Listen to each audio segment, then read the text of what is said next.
Bonjour groupe, comment ça va?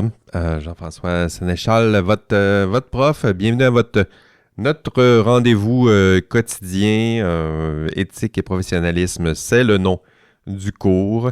FI 3900 maintenant, ça devrait être plus ancré dans votre mémoire. Bienvenue à ce beau matin de printemps pluvieux.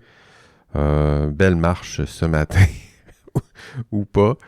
Bienvenue à notre pénultième rendez-vous hebdomadaire. C'est notre avant-dernier rendez-vous avant le 12e module. Ce sera notre dernier module. Cette semaine, ce sera le module 11. J'espère que ça se passe toujours bien pour vous. Là, pas trop de nervosité là, qui commence à s'accumuler. Salutations au passage. J'avais pris ça en note. Salutations à Cédric Nollet qui nous écoute entre Québec et Montréal, qui fait ce beau voyage classique qui est celui de Québec-Montréal, la 20 ou la 40. Telle est la question. Question très polarisante sur les réseaux sociaux. Je sais pas, j'ai jamais vu de débat déchaîné sur ce sujet, mais il y en a sûrement un à quelque part. Écoutez, la semaine dernière, on voyait pression de groupe, on voyait des chambres d'écho, on a entendu parler de polarisation, de surestimation du groupe, de fermeture, de renforcement du conformisme, toutes sortes de vocabulaire qui devrait maintenant être plus aisé ou plus familier pour vous. Là, j'espère que vous reconnaissez les thèmes du dernier cours. Sinon, il va falloir tranquillement travailler pour intégrer ce vocabulaire d'ici l'examen final. Écoutez, cette semaine, c'est le module 11. C'est un autre gros thème cette semaine. En fait, c'est sciences et société. Vous allez voir, c'est de la philo des sciences. La semaine passée, c'était plutôt psychosociologie. Là, c'est vraiment de la philo des sciences. Alors, on va essayer d'articuler les liens entre la science et la société. C'est quoi les liens entre les deux? Je sais que c'est peut-être le module le plus sociologie du cours éthique et professionnalisme. Mais en même temps, faut en faire. Hein. Ça s'appelle FI 3900. Ça prend un peu de philo de temps en temps. Là, ça va vraiment être de la philo des sciences, de la sociologie des sciences. D'ailleurs, parce que c'est de la philo, c'est peut-être le moment de fermer là, vos autres distractions. Là. Je sais qu'il y en a plusieurs qui écoutent le podcast en marchant, en auto, entre Montréal et Québec. Puis ça, c'est parfait. Mais pour les autres là, qui écoutaient le podcast avec 2-3 écrans d'ouvert en même temps, puis un coloc qui parle à côté, c'est peut-être un peu trop là, cette semaine. Donc, je vous invite à prendre un petit 35-40 minutes de votre vie pour écouter un peu votre prof, parce que l'épisode d'aujourd'hui est plutôt réflexif, introspectif.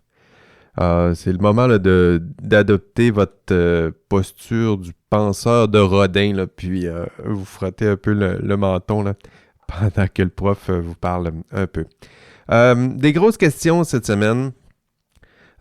C'est quoi, parmi les questions qu'on va aborder, mais quel est le rôle social des professionnels en sciences et génie? Est-ce que ça existe, ça?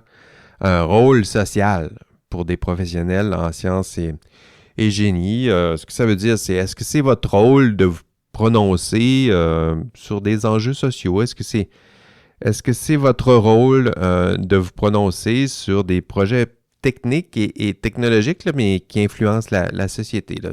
On peut penser à Québec, un tramway. Hein? Est-ce que c'est votre rôle d'intervenir là-dedans? Est-ce que Elon Musk fait bien son rôle d'intervenir socialement comme il le fait aux États-Unis? Est-ce que c'est le rôle des professionnels en sciences et génie? Est-ce que c'est le rôle d'intervenir dans la sphère publique? Puis oui, dans quelle mesure? C'est quoi nos attentes qu'on a à leur endroit? Est-ce que c'est le rôle des penseurs, des concepteurs de l'IA dans l'industrie de la construction et des villes intelligentes? Est-ce que c'est leur rôle de se prononcer sur la valeur morale des projets scientifiques, de se mêler de tout ça? est-ce que ce serait pas plus simple de juste confier la responsabilité de ces grandes questions, de la réflexion, sinon des décisions associées à ces grands enjeux? Est-ce que ce serait pas plus simple de confier ça à d'autres? Hein? Nous, on pourrait se concentrer sur les enjeux techniques, scientifiques, et résoudre des problèmes. On est là pour ça. Ou est-ce qu'on n'est pas là aussi pour d'autres choses? M'écoutez-vous encore, là, ou vous m'avez déjà perdu? Là? Je vous l'ai dit, on va faire de la philo. C'est le moment. Parce que des questions, il y en aura d'autres là, dans le module 11. On va parler de la science. Demain en classe, on va parler de la science, mais on va essayer de réfléchir aussi sur la science. C'est-à-dire que la science, on aime penser qu'elle peut résoudre tous les problèmes du monde, mais est-ce que c'est vraiment le cas? Quelle autre question on va voir demain? Est-ce que pour vous, ça fait du sens si je dis l'expression « les valeurs de la science ». Est-ce que pour vous, c'est une contradiction dans les termes de parler de valeurs et de science ou est-ce qu'on est capable d'avoir une discussion là-dessus?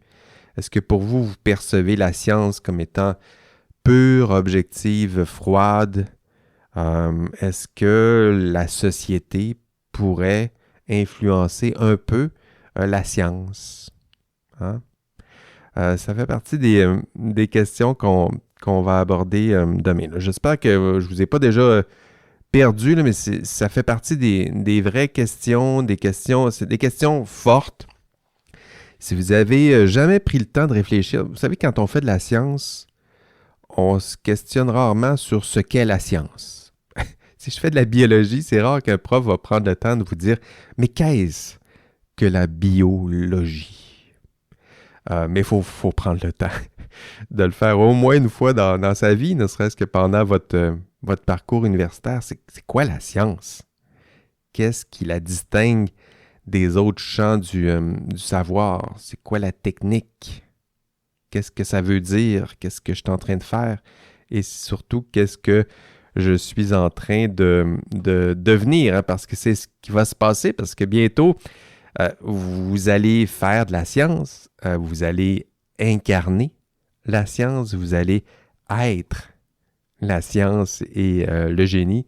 Donc, pourquoi pas prendre un peu de temps dans notre vie pendant notre parcours universitaire pour se questionner justement sur ce qu'on va faire et surtout ce qu'on va devenir. Donc, allez vous chercher un café, là, on va avoir ça va prendre ça peut-être aujourd'hui pour notre belle discussion. Je vais vous attendre. Appuyez sur pause, là, allez vous chercher un café, puis on revient tout de suite. Bon, vous êtes prêts? Moi aussi, j'ai mon café. Il y a deux questions centrales dans ce module. La première, c'est quoi votre rôle dans la société? J'en parlais un peu plus tôt, votre influence sur la société. Mais il y a aussi une question réciproque, c'est-à-dire c'est quoi l'influence de la société sur la science. Donc, on aime bien se dire que la science influence la société, mais la société, elle, est-ce qu'elle influence la science? Puis c'est surtout sur cette deuxième question là, que j'aimerais appuyer peut-être dans ce podcast, c'est-à-dire l'influence de la société sur votre science et donc sur vous.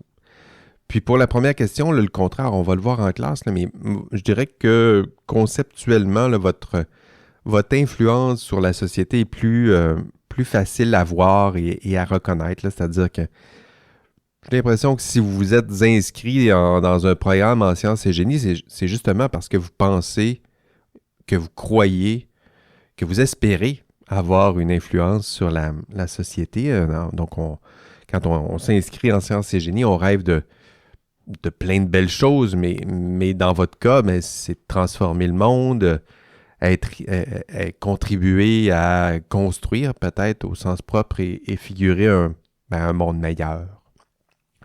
Les autres idéaux de la science qui peuvent parfois caresser votre esprit, il y a maîtriser la nature, maîtriser la matière, maîtriser l'énergie. C'est le rêve de Descartes, maîtriser la nature, l'énergie, le vivant. Pour d'autres, ben, c'est baliser notre monde, mettre des limites qui seraient objectives dans des endroits du monde, parce que c'est ça, hein, parmi les rêves que nous caressons en commun, ce qu'on a en commun, c'est qu'on souhaite que cette science puisse changer le monde, hein, améliorer notre monde. Sinon, ben, pourquoi êtes-vous dans ce cours? Mais la deuxième partie, la deuxième question réciproque dont je vous parlais un peu plus tôt, l'idée que la société, elle, influence la science et son contenu, ça, c'est peut-être moins bien maîtrisé, moins bien intégré. Puis, je dirais que pour bien comprendre comment la société s'y prend, parce que c'est ce que je vais tenter de démontrer, là, comment la société fait pour influencer la science, parce que ça va être notre hypothèse. Je dirais que la première distinction que vous avez besoin de faire pour comprendre mon discours là, et ma démonstration, c'est de faire la distinction entre la science, hein, ce que les sociologues des sciences font. Donc, la distinction qu'ils font, c'est la distinction entre science et recherche en sciences. Bon, je vais expliquer ça demain en classe, mais je me permets déjà de vous introduire à cette distinction. Parlons déjà de la science, donc pas la recherche, mais la science. La science, celle-là, vous la connaissez bien. Hein? C'est le principal acteur de cette science, c'est le scientifique. Hein? C'est celui que vous voyez depuis que vous êtes tout jeune, depuis que vous vous intéressez à la science. C'est celui que vous avez vu, je ne sais pas, à Découverte avec Charles Tisser, puis on fait des entrevues avec des scientifiques. Puis c'est peut-être Martin Carly. Écoutez-vous ça, cette émission-là, là, avec Martin Carly. Comment ça s'appelle l'émission? Génial. Avec Martin Carly. Hein, ce genre de personnage-là là, qui incarne la science, c'est lui, le scientifique. Puis lui, quand vous l'écoutez parler, ben, pour lui, la science, en fait, la connaissance, pour lui, c'est quelque chose de certain, d'objectif, de froid, au sens où ça change très peu. Hein, c'est la connaissance pour lui, c'est apolitique. C'est pas Martin Carly ou Charles Tisser qui va vous parler de politique, des liens entre la politique puis la science, des liens entre la société puis la science. C'est pas leur rôle. En fait, son seul objectif social, si on parle de ce scientifique là, de type Martin Carly, lorsqu'il a son sarreau, là, ce scientifique, on dirait que son rôle, c'est seulement de nous communiquer, vulgariser, c'est comme ça qu'on va le dire, nous instruire des vérités et des faits scientifiques. Donc, il va vulgariser. C'est-à-dire qu'il fait passer le savoir, hein, quelque chose de très complexe, de très vivant, de très changeant, de très difficile, mais il le fait passer à quelque chose de plus simple que nous, pauvres vulgaires et peuples, pouvons comprendre. Un savoir qui effectivement, ça s'enseigne plus aisément lorsqu'on le réduit à quelque chose de plus facile. Vos profs de cégep aiment ça aussi, vulgariser. Vos profs de secondaire encore davantage.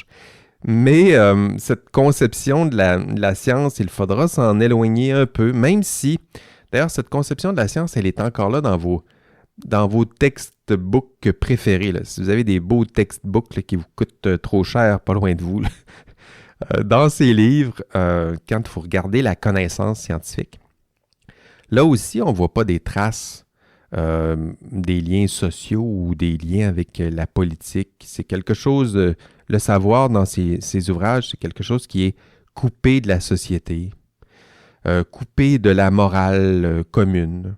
Mais faites attention, c'est un leurre, c'est-à-dire que ça trompe un peu notre regard parce que quand on regarde ces textbooks, évidemment, il n'y a pas de traces de la société, il n'y a pas de traces de la morale dans ces textbooks.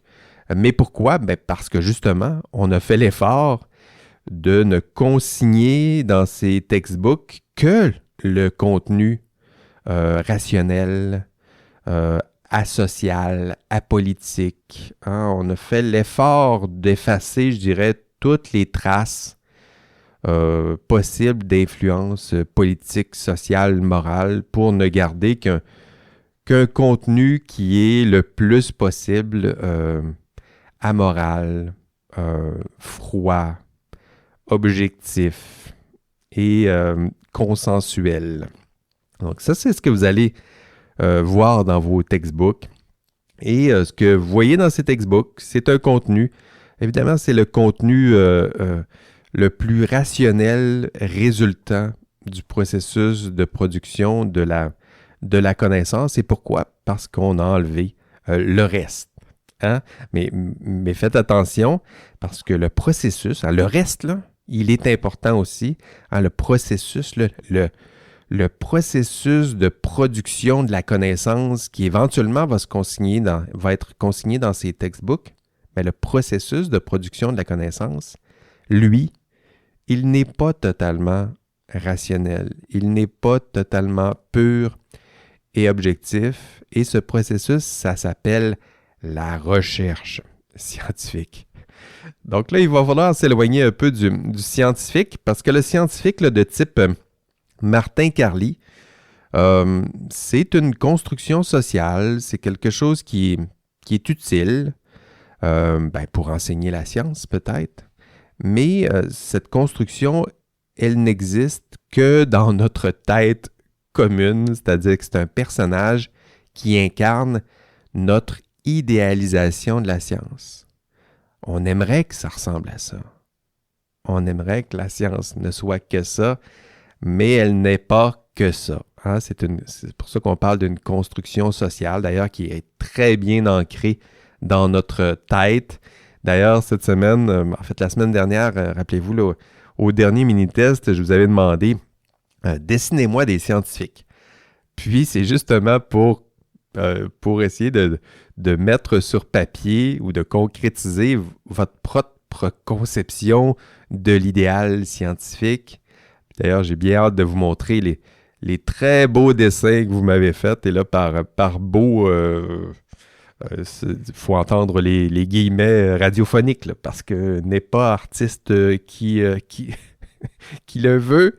Mais voilà, je vous ai fait faire des beaux dessins. D'ailleurs, ce test là, du dessin, cette épreuve-là de dessiner un scientifique, c'est une épreuve qui est formalisée, qui est bien documentée. D'ailleurs, je vous ai donné des textes là, pour bien voir ça. Ça s'appelle le DAST test. DAST pour Draw a Scientist Test. Donc, ça, c'est un beau test qu'on demande. En fait, il y a plusieurs études qui se sont amusées à cela. On demande à des étudiants, étudiantes de tous les âges de dessiner des scientifiques. Puis là, on examine leurs dessins, puis on regarde c'est quoi qu'on retrouve sur ces dessins. Puis c'est toujours les mêmes types de dessins. Là. C'est toujours un homme. C'est souvent un homme. Il est souvent blanc. Il a presque toujours un beau sarrau blanc. Souvent barbe et moustache. Si vous voulez devenir un scientifique, sachez-le, ça vous prend une barbe ou une moustache, ou les deux. Ça prend des lunettes. Faut être entouré de matériel scientifique. Là, ça prend un Erlenmeyer quelque part. Faut crier Eureka de temps en temps. Sinon, il faut aussi cacher un secret. Ça, c'est pour peut-être les plus pessimistes. On a des idéaux. Puis le pire qui pourrait arriver, ce serait un scientifique le malin qui cache son secret. Mais on en rit, mais en même temps, cette caricature, plus on se rapproche de l'université, plus elle est manifeste. Hein? Ça aussi, ça le montre dans les études, c'est-à-dire que plus on se rapproche de vous là, à votre entrée au baccalauréat, plus les dessins sont semblables. Plus ils ressemblent à des Martin Carly ou à des Albert Einstein en sarrau. Albert Einstein peut-être un peu mieux peigné, là, mais un Albert Einstein quand même. Donc non, désolé de vous l'apprendre ici, là, mais la science, ce n'est pas que ça. La science n'est pas cette caricature.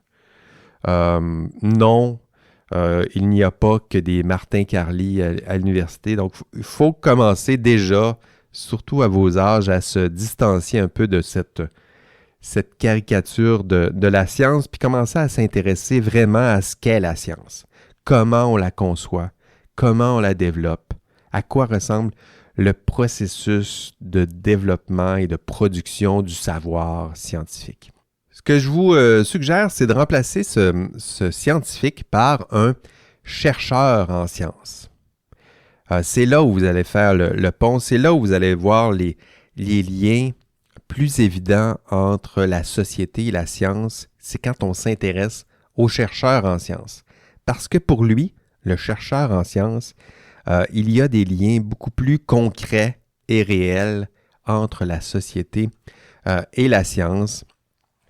Si vous vous promenez dans les corridors, allez vous promener là, au Vachon ou au Pouliot. Là, je ne sais pas dans quel corridor vous vous promenez le plus souvent, mais vous allez très rarement croiser un Martin Carly.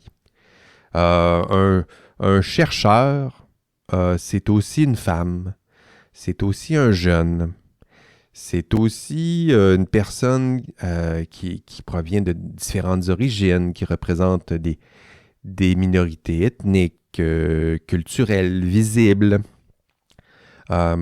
Et vous savez quoi? Ben, les chercheurs n'ont presque jamais un sarrau blanc. Ça aussi, c'est un bon test, là.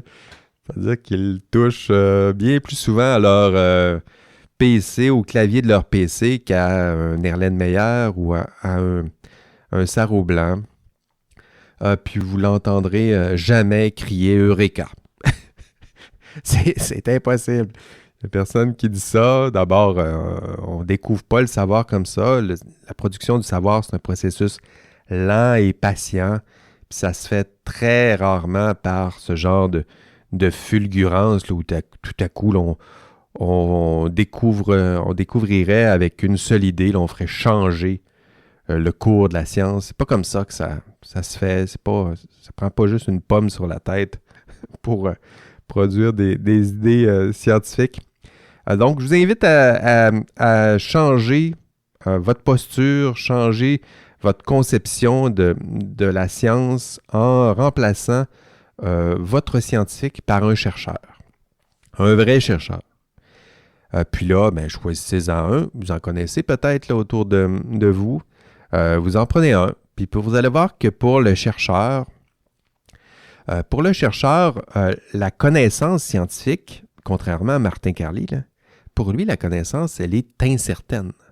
Hein, c'est ce qui fait des chercheurs, c'est qu'ils doutent de tout, y compris des premières phrases là, de son textbook. Là. C'est-à-dire que si on est capable de dire le contraire de la première phrase d'un textbook, puis on est capable de le démontrer surtout, ben, ça serait extraordinaire. Vous imaginez à quel point ça serait une révolution scientifique? Bon, souvent, c'est pas comme ça que ça se passe. Là. On va essayer de s'attaquer à quelques petites phrases de fin de paragraphe de la page 182 du textbook en question. Mais c'est comme ça c'est-à-dire que le chercheur doute de tout. Pour lui, la connaissance, elle est changeante. C'est sûrement possible. Il faut que le chercheur ait foi en ça. Là. C'est sûrement possible de changer un peu la science. Je participe à ça. Là. Je veux une connaissance qui serait changeante au point où on se rapproche de la vérité. On n'a pas la vérité, on la cherche, on l'améliore. On s'éloigne du faux ou de théories qui nous trompaient jadis. On s'est éloigné de tout ça, puis on se rapproche de la vérité. On ne l'a pas encore, mais on la cherche. Puis, pour un chercheur, lui, en plus, ben, ses activités, il y a des liens entre le chercheur, ses intérêts de recherche et, je dirais, les principaux thèmes et préoccupations de la société. Puis c'est là que vous allez voir les liens entre science et société. C'est-à-dire que les chercheurs, selon leurs époques, ils vont s'intéresser à des champs particuliers de la science. Il y a des champs du savoir qui deviennent plus intéressants. Ils vont choisir des voies de la recherche qui sont plus intéressantes pour eux. Et pourquoi? Bien, des fois, c'est parce qu'elles sont mieux financées. Et pourquoi sont-elles mieux financées? Hein, souvent, c'est parce qu'elles répondent mieux à des besoins de la société. Pourquoi, en ce moment, là, pourquoi tout le monde se garoche dans l'intelligence artificielle, puis on nous lance de l'argent dans le visage dès qu'on mentionne l'intelligence artificielle? C'est parce que, ben, la société pense que c'est une voie. c'est une voie qui va nous permettre de résoudre des problèmes qu'on a identifiés en santé, des problèmes qu'on a identifiés en éducation, des problèmes qu'on a identifiés dans la construction de nos villes, dans la conception. C'est pour ça qu'on investit dans ces champs. Puis, c'est pas un hasard si tout à coup les chercheurs se lancent dans l'intelligence artificielle, optique, photonique, les données massives. Et pourquoi c'est si intéressant pour les chercheurs? Ben, entre autres, parce qu'il y a du financement qui est là.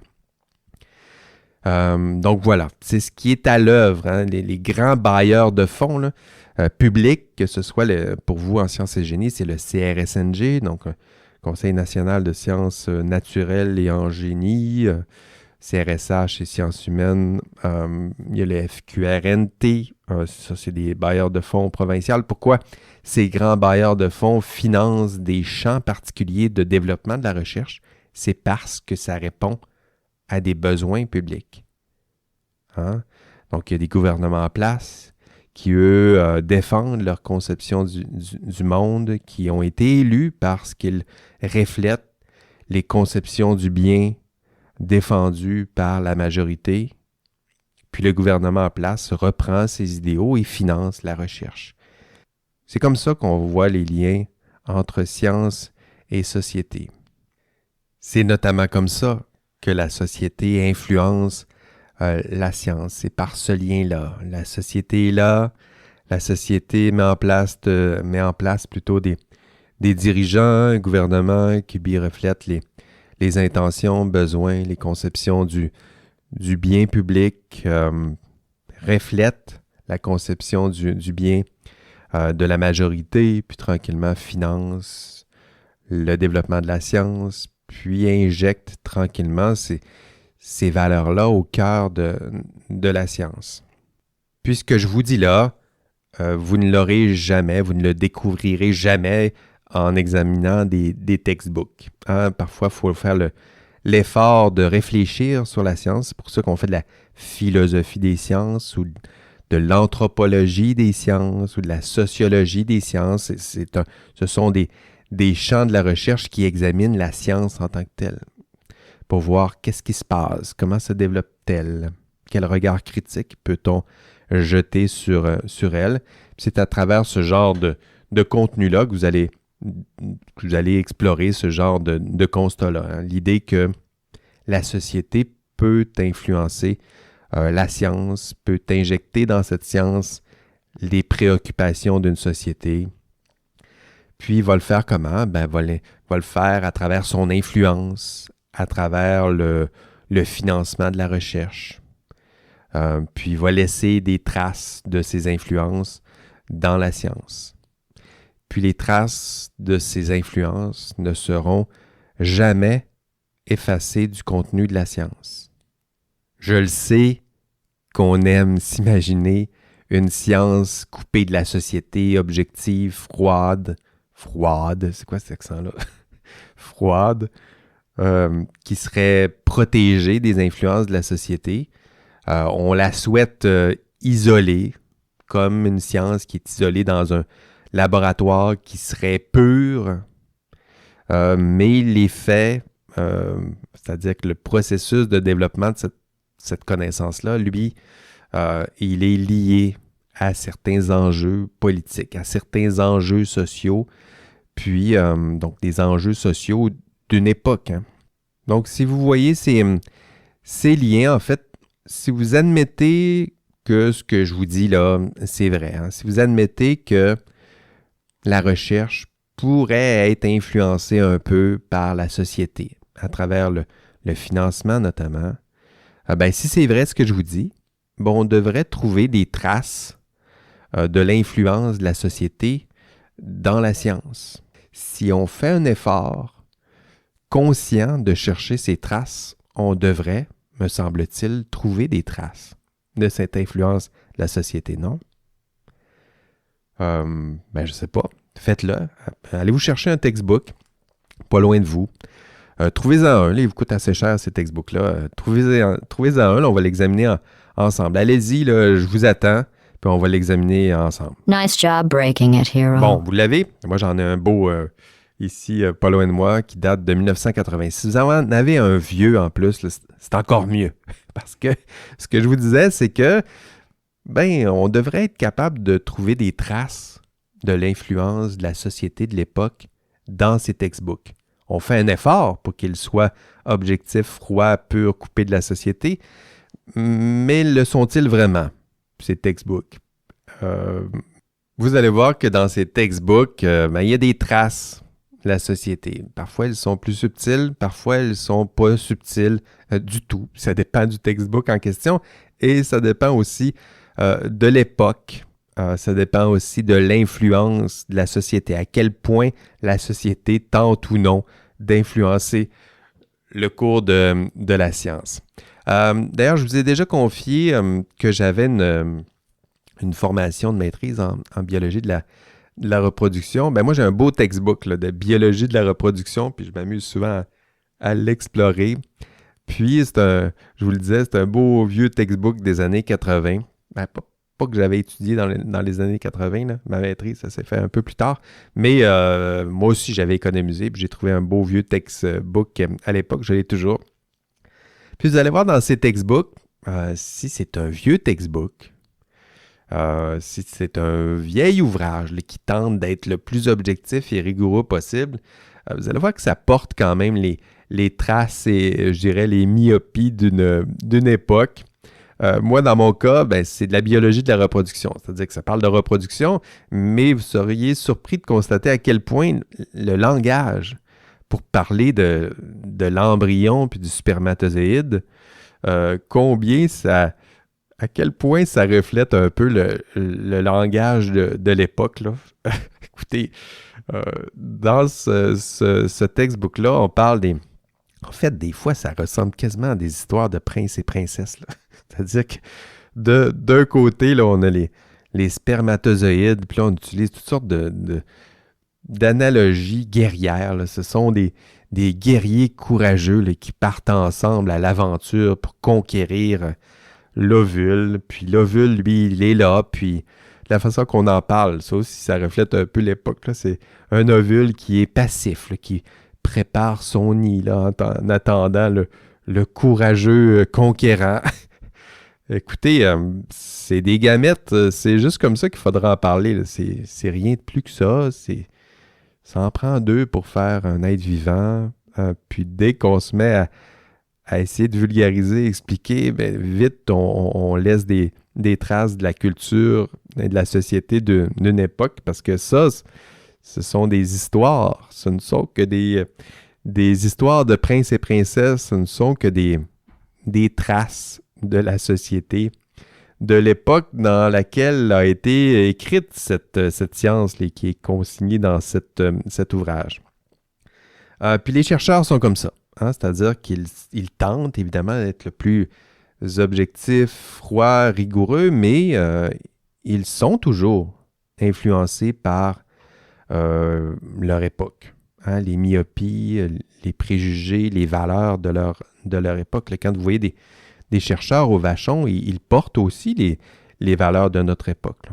Ils tentent d'être le plus froid, objectif, distant, mais ils ont des opinions, ils ont des valeurs, ils ne sont pas prêts à faire n'importe quoi. Ce n'est pas des scientifiques fous qui sont prêts à faire n'importe quoi. Ils ont là aussi leur propre morale, ça influence qui ils sont. Ils veulent réussir en recherche, ils vont aller chercher du financement. Ils vont aller chercher du financement là où il y a du financement. Puis dans ce financement, il y a des traces là aussi, des intentions, des valeurs, des projets sociaux d'une époque. Donc ça, c'est important. Si on le voit dans des textbooks de l'époque, il faut au moins faire le même constat aujourd'hui. C'est-à-dire qu'aujourd'hui, les chercheurs que vous allez voir autour de vous portent aussi les valeurs, les myopies, les préjugés de notre époque. Parce qu'il y en a à toutes les époques, hein, y compris la nôtre. Probablement que dans 30 ans, vos enfants et vos petits-enfants vont regarder les textbooks de l'Uni que vous consultez en ce moment, là. vont consulter ces beaux textbooks là, qui datent de cette époque ancienne qui était 2025, puis ils vont se marrer un peu des traces de notre époque dans ces textbooks. La société influence la science. Je le disais au cours de même, on va explorer cette voie-là, l'idée que la société influence la science. On va aussi explorer l'idée que la science influence la société. Mais je le disais, c'est un constat qu'on fait plus simplement. C'est-à-dire que c'est plus naturel pour vous de croire en cette affirmation, l'idée que la science peut transformer la société. C'est l'idée que vous avez le pouvoir de transformer le monde. Vous croyez que vous pouvez changer le monde. Ça, c'est intéressant parce que dans votre discours, vous dites parfois les deux en même temps. C'est-à-dire qu'on veut transformer le monde, on veut changer le monde, on s'investit dans des champs de la recherche et du savoir qui sont prometteurs. On a des idées de produits techniques et technologiques là, qui vont révolutionner notre façon d'être. Et parfois, dans le même discours, vous allez affirmer le contraire, là, c'est-à-dire que vous allez, en fait, dans le discours, vous allez affirmer des choses comme, moi, c'est quand même, mon rôle, c'est uniquement technique. Là. Je suis là pour faire des routes. Je suis juste là pour faire des routes. Je suis juste là pour construire des bâtiments. Je suis juste là pour m'assurer que la machine en tant que telle soit la plus efficace possible. Non, justement. Vous n'êtes pas juste là pour résoudre des problèmes techniques. En fait, vous faites bien plus et bien davantage. Puis ça, vous avez tendance à peut-être l'oublier au fur et à mesure que vous maîtrisez, je dirais, la dimension technique. Vous allez faire bien plus. Là. C'est-à-dire que même si vous ne faites que construire des ponts et des routes, ce ne sont pas seulement que des ponts et des routes. Là. C'est des ponts et des routes qui font partie d'un projet plus grand, d'une conception du bien, qui se mettent au service de valeurs, les valeurs de celles et ceux qui sont au pouvoir peut-être, qui ont décidé qu'il devait y avoir une route de plus ici ou une route de moins là, puis que vous allez participer à ce projet. Donc, il faut avoir un petit peu de distance critique ou de vision plus englobante, plus générale pour voir c'est quoi le portrait plus général. Hein? Puis si vous ne faites pas l'effort d'y réfléchir un peu, évidemment, vous allez manquer l'essentiel. Là. Vous allez vous dire, je fais juste des ponts et des routes et des buildings, puis je m'assure que ce soit efficace. Oui, vous faites ça, mais ça sert à quoi? Hein? Donc, posez juste une question supplémentaire, puis vous allez y arriver au portrait global. Hein? Si vous construisez des trains électriques, vous vous mettez au service d'un projet qui a une conception du monde bien différente qu'un train au charbon, disons. Si vous concevez des produits d'intelligence artificielle qui vont contribuer au domaine de la santé, vous participez à cette valeur-là, qui est celle de la santé. Et si vous développez des produits cosméceutiques, vous vous mettez au service d'une conception de la beauté, sinon de la santé. Si vous concevez des immeubles, si vous balisez, ce ne sont pas juste des tâches techniques, là, ça sert à d'autres choses. Faut juste poser quelques questions supplémentaires pour voir quels sont les projets plus généraux qui sont concernés ici. Là. Hein, ce ne sont pas seulement des gestes techniques qui on dit amoraux. Je sais qu'on aime penser que la science, elle est amorale, elle est neutre, mais de fait, ce n'est pas ce qui se passe. Là, on aimerait penser que ce qu'on fait, c'est neutre, c'est amoral, mais quand vous vous mettez au service d'un projet technique ou scientifique, vous vous mettez au service plutôt d'un projet qui est beaucoup plus global un projet qui se met au service de valeurs ou d'une conception du bien. Hein? Quand on dit on se met au service, mais on se met au service de qui? Hein? Et de quoi? C'est ça l'enjeu pour vous, là, pour votre belle petite tête que votre mère aime tant. Là. Hein? Vous allez la mettre au service bientôt. Vous allez vous choisir un employeur. Cet employeur va choisir de se mettre au service de certains projets et ces projets sont au service de certaines valeurs. Si vous vous mettez au service d'un grand cigarettier, ben vous faites pas juste participer à la conception d'une machine qui est efficace pour faire plus de cigarettes, là, vous vous mettez au service d'une conception du bien, d'une conception de la santé, d'une conception de... Il y a ça, là, il y a ce projet-là, là, c'est pas quelque chose qui est amoral ou asocial. C'est un projet là, qui est là. Vous vous mettez au service de ça. Si vous vous mettez au service du développement d'un site de divertissement adulte, pour le dire comme ça, ben c'est pas juste quelque chose de technique. Là. Hein, donc, il y a une conception du bien qui est derrière ça. Il y a peut-être pas un projet social, mais il y a des valeurs qui sont chargées.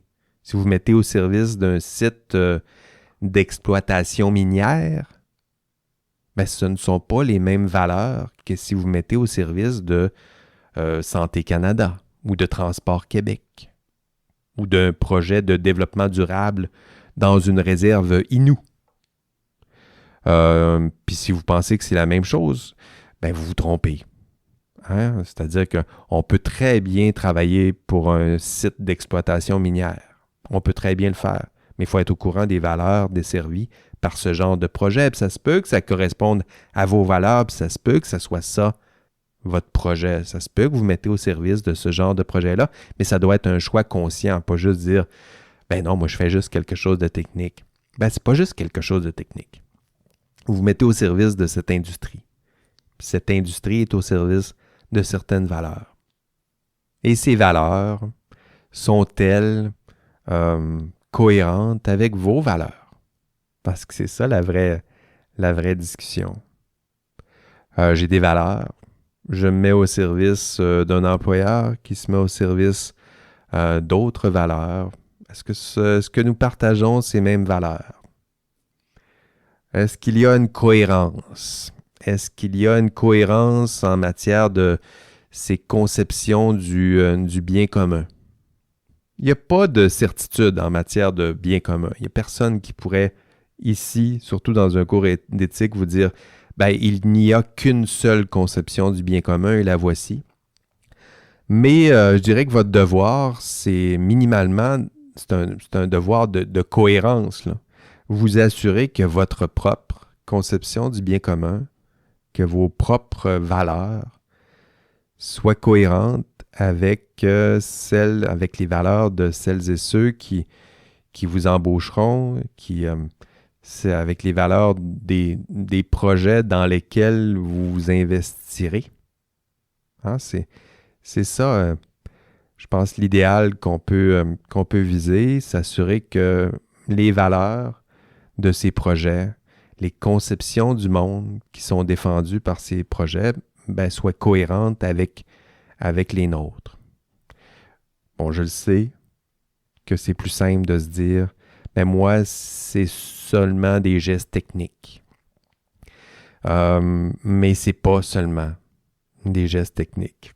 Malheureusement, la morale, elle est là. Elle est juste cachée au cœur de la science et des outils technologiques que vous allez développer. La morale, elle est au cœur des projets scientifiques et techniques auxquels vous allez contribuer. Parce que vous allez vous mettre au service de certaines valeurs, de certains projets sociaux. Et ce faisant, je sais que vous allez construire plusieurs choses, mais ce que vous allez construire aussi, c'est que vous êtes en train de construire la morale. Hein, vous vous mettez au service de valeurs. Donc, vous construisez pas seulement des objets techniques, mais vous êtes en train de construire la morale. Vous êtes en train de vous mettre au service d'une conception de la morale. Vous êtes en train de vous mettre au service vous serez éventuellement au service d'une conception du bien commun. Hein, c'est en ce sens que, demain je vais tenter de vous le démontrer aussi, là, que vous êtes des agents moraux et vous êtes aussi dans le cours, on va voir que vous êtes des activistes morales. C'est ce que ça veut dire, là. Par vos actions, vous faites la morale. Je sais que c'est bien loin de ce que vous aviez comme constat, peut-être au début du cours. Là, vous regardiez Jean-François Sénéchal, là, puis Jean-François Sénéchal, il pète une coche. Là, rappelez-vous la première vidéo qu'on a vue ensemble, puis vous disiez à l'époque, ben Jean-François, il va nous faire la morale. Ben à la fin du cours, c'est le contraire que je vous affirme. Vous savez quoi? C'est pas moi qui faites la morale, c'est vous qui faites la morale. Ah, c'est peut-être la citation la plus troublante de ce cours. C'est pas le prof de morale qui fait la morale, c'est vous qui faites la morale. Hein, c'est vous, encore une fois, qui, par vos faits et gestes, ce qu'on constate là, dans vos choix, dans vos actions, déjà en ce moment, vous avez choisi un champ de la science là, par ces choix, par le choix de vos employeurs, par les choix des projets dans lesquels vous allez vous investir. C'est vous qui faites la morale. C'est vous qui construisez la morale parce que vous vous mettez au service de certaines valeurs et de certaines conceptions du monde, certaines conceptions du bien commun. Et vous allez le faire avec votre pouvoir qui est celui de la science et du génie. Avec votre intelligence, votre belle petite tête, encore une fois, que votre mère aime tant, là, vous allez la mettre au service. Vous allez la mettre au service de projets, encore une fois, techniques, scientifiques. Puis, vous allez éventuellement influencer tout. Hein. Vous allez influencer ce que je mange, ce que mes enfants mangent, comment je me déplace, à quoi ressemble l'environnement dans lequel je vis. Vous allez influencer mon rapport à la santé, mon rapport à la matière, mon rapport à la nature, mon rapport à ce que je suis, comment je me conçois. Ça aussi, vous allez le faire. Vous allez même influencer la façon dont la société se pense elle-même. Regardez comment tous les projets scientifiques et techniques des 40-50 dernières années ont influencé notre société. Hein? Pensez à, je ne sais pas, l'automobile, l'avion, la vaccination, l'Internet. Regardez comment l'Internet a transformé ce qu'on est, comment on se pense. Pensez au téléphone cellulaire, pensez aux réseaux sociaux. À quel point, oui, ce sont des objets techniques, mais en même temps, ce ne sont pas que des objets techniques. Ils ont transformé ce que nous sommes. Pensez à l'intelligence artificielle, à ChatGPT. Là, regardez à quel point ça a influencé le système d'éducation. Regardez à quel point ça a mis le feu dans les cours de plusieurs de mes collègues. Là. Hein, ce ne sont pas seulement que des outils techniques. Ils ne sont pas moralement neutres. Ils influencent ce que nous sommes. Ils influencent notre conception du bien, notre monde idéal. Ils ont déjà commencé à influencer ce que nous sommes et ce que nous serons. Alors, soyez prudents, chères étudiantes, chers étudiants. Votre science, votre connaissance, votre savoir et éventuellement votre profession scientifique, tout ça, ça influence notre société. Hein, ça fait la promotion, peut-être à votre insu, là, mais là, il faut en avoir faut jeter un regard conscient sur tout ça. Là. Votre science, votre profession influence notre conception du monde idéal, puis il est temps peut-être pour vous de reconnaître ces valeurs, d'assumer les valeurs qui sont promues à travers votre science et votre technologie. Puis surtout de vous assurer que ces valeurs correspondent aux vôtres. Un grand pouvoir implique de grandes responsabilités. N'oublie jamais ça. N'oublie jamais ça. Parce qu'à la fin, la question qu'un étudiant, qu'une étudiante en sciences et génie doit se poser, c'est celle de son influence. Il a un impact sur la société. Elle a un impact sur la société. Quelles sont les valeurs que vous souhaitez promouvoir à travers l'exercice de la science et du génie? Hein, je le disais en début de podcast, vous allez incarner la science et le génie.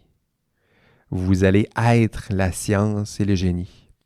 Vous ne pouvez le faire en ignorant les valeurs qui se cachent derrière la science et le génie. Vous ne pouvez plus aveuglément vous mettre au service d'un employeur ou de projets qui ne correspondent pas à vos valeurs. Voilà, c'est tout pour cette semaine. Philo des sciences, il fallait prendre le temps de le faire. Merci de votre écoute, de votre patience. On va approfondir tout ça demain en classe, mais on va reprendre essentiellement les mêmes questions. Donc, on se donne rendez-vous demain en classe. Puis sinon, si pour vous, c'est autrement votre cours, on se revoit peut-être ici la semaine prochaine au podcast pour prendre un dernier café ensemble. La semaine prochaine, on va examiner les grandeurs et misères. Donc, on va faire une belle défense et une belle critique du système professionnel. C'est le temps, là, à la fin du cours, j'ai tenté de le défendre à son plus fort, ce système professionnel, mais vous avez vu en cours de route qu'il y avait peut-être des critiques et des failles qu'on peut recenser, qu'on doit identifier dans le système professionnel. Donc, la semaine prochaine, c'est ce qu'on fera. On va encore une fois défendre le système professionnel, mais on va aussi examiner les failles et les mythes de ce grand système qu'est le système professionnel au Québec. Allez, on lâche pas. Prenez soin de vous. Bye bye. Oh, j'avais oublié mon indice. Mon indice cette semaine, tiens, ça va être... je ne l'ai pas nommé pendant mon exposé, mais la distinction entre science et recherche, c'est une distinction que j'ai puisée dans un ouvrage de Bruno Latour qui s'appelle « La vie de laboratoire ». Donc, Bruno Latour, c'est un anthropologue et sociologue des sciences. Donc, l'indice cette semaine, c'est seulement son nom. Bruno Latour.